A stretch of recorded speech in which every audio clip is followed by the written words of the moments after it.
तर गौरीच्या टिफिनसाठी मला द्यायची आहे आज मटकीची उसळ। नमस्कार, माझं नाव प्रियंका। तर रात्रीच मिस्टरांनी भाज्या वगैरे आणल्या होत्या, पण खूप उशीर झाला आणि मला कंटाळा सुद्धा खूप आला होता।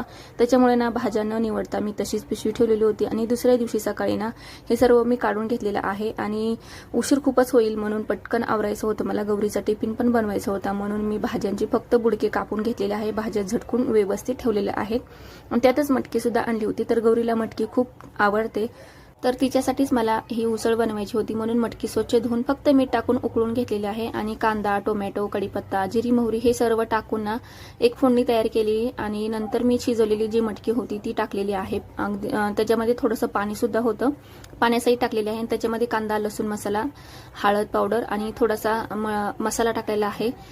तिला ना जास्त तिखट नाही आवडत। तर मटकी करून घेतली, परत लगेच चपात्या सुद्धा करून घेतलेल्या आहेत। गौरी ट्युशनला गेलेली आहे।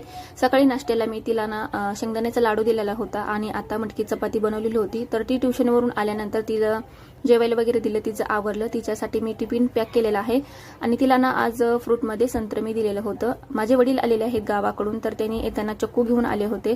तर ते चक्कू मी एका शर्टच्या कपड्यावरती ठेवले होते तसेच, पण ते बोलले की ह्या पोत्यावरती ठेवले तर पटकन पिकतील 2 दिवसात।